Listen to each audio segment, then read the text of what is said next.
Avec tout d'abord la météo, bien sûr, c'est essentiel dans ce journal. Le retour de l'instabilité d'un temps très humide aujourd'hui. Le ciel alternera en effet entre de belles éclaircies et des averses parfois orageuses cet après-midi. Les températures, elles sont en baisse avec 7 degrés à peine pour cet après-midi. On en reparle après le journal. L'actualité en images ce matin, c'est l'ORS, l'Observatoire régional de la santé, qui a présenté hier à Lille son étude bilan d'une décennie de cancer dans la région Nord-Pas-de-Calais et Picardie. Et première nouvelle rassurante, l'espérance de vie tend à s'allonger aujourd'hui pour les 3 cancers les plus fréquents, le sein, le côlon et la prostate. Les indices sont tout de même un peu plus pessimistes que le reste des Français quant à leur état de santé. Et si le cancer reste bien la première inquiétude en matière de santé, le dépistage organisé et l'accompagnement des patients en demeurent trop peu connus du public.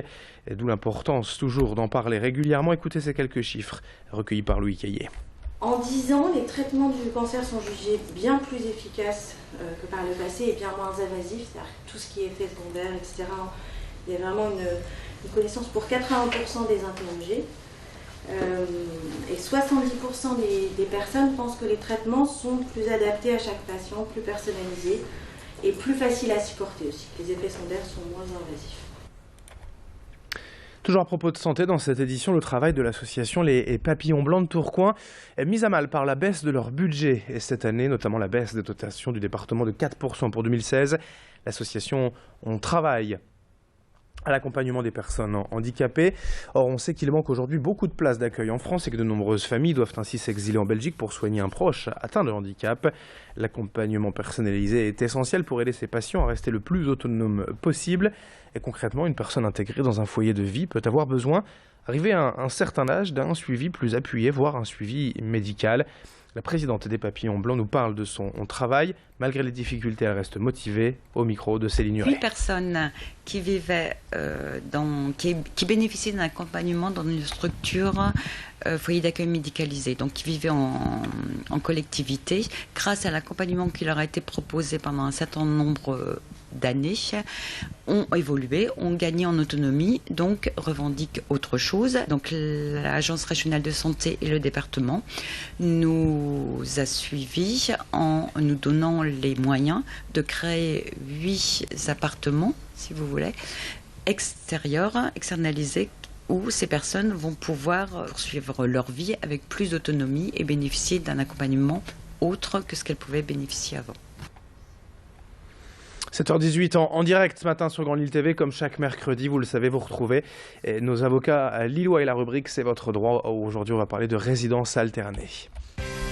C'est votre droit, avec l'Ordre des avocats du barreau de Lille. C'est votre droit sur Grand Lille TV en partenariat avec l'Ordre des avocats de Lille. Et aujourd'hui, nous sommes avec Maître Florent Méraud. Bonjour. Bonjour. On va parler de la résidence alternée. Car déjà, il ne faut plus parler de garde. Mais dites-nous comment ça se passe en cas de séparation des parents. Qui a la garde, qui a la résidence alternée? En fait, déjà, il faut savoir que cela concerne les parents, qu'ils soient mariés ou non mariés. Et la résidence, on parle donc maintenant de résidence. Et la résidence est fixée chez l'un des parents et l'autre parent bénéficie d'un droit de visite et d'hébergement. Le plus simple, le plus classique pour celui qui n'a pas la résidence, c'est ce qu'on appelle un week-end sur 2, donc les fins de semaine. Père ou impair, la terminologie a changé, et certains parents choisissent une résidence dite, un droit de visite dit élargi, c'est-à-dire que plutôt que le père, par exemple, plutôt que d'avoir que les fins de semaine, il aura également un milieu de semaine de l'autre semaine, du mardi au jeudi. C'est assez libre en fait, négociable, les modes de résidence? Alors, le législateur préfère que les époux ou les parents puissent s'entendre.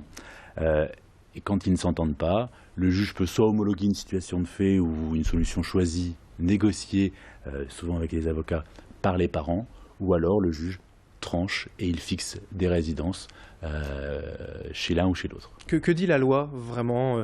Vous le disiez en termes d'époux ou de concubinage à propos de la résidence alternée? Alors, en Belgique, la résidence alternée est le principe. En France, ce n'est pas le principe, mais le législateur a prévu la résidence alternée comme mode de résidence pour les époux, pour les parents qui soient mariés ou pas mariés. Et quels sont les critères vraiment de cette résidence alternée? Le premier critère, c'est l'intérêt de l'enfant. En cas de conflit, le juge tranche selon ce qu'il estime être l'intérêt supérieur de l'enfant. Les autres critères sont l'entente, vaut mieux s'entendre, même si pour la jurisprudence, la mésentente n'est pas un frein. Ce serait trop facile, pour s'opposer à une résidence alternée, de dire qu'on ne s'entend pas. Après, les critères sont la situation géographique. Plus on est proche, par exemple dans la métropole, quand on vit dans la métropole, ça ne pose pas de difficulté. Si on habite dans le Pas-de-Calais et l'autre dans le Nord, ça peut être un peu plus compliqué. L'âge des enfants, les enfants trop jeunes ou adolescents, la résidence alternée n'est pas forcément adaptée. Aujourd'hui, pour conclure, le droit de la famille en termes de résidence est un droit qui s'est adapté à la société. Le droit est conforme à la société et il s'est parfaitement adapté. Merci, maître Florent Méraud, d'être venu donc aujourd'hui nous parler de la résidence alternée sur Grand Lille TV. C'est votre droit avec l'Ordre des avocats de Lille.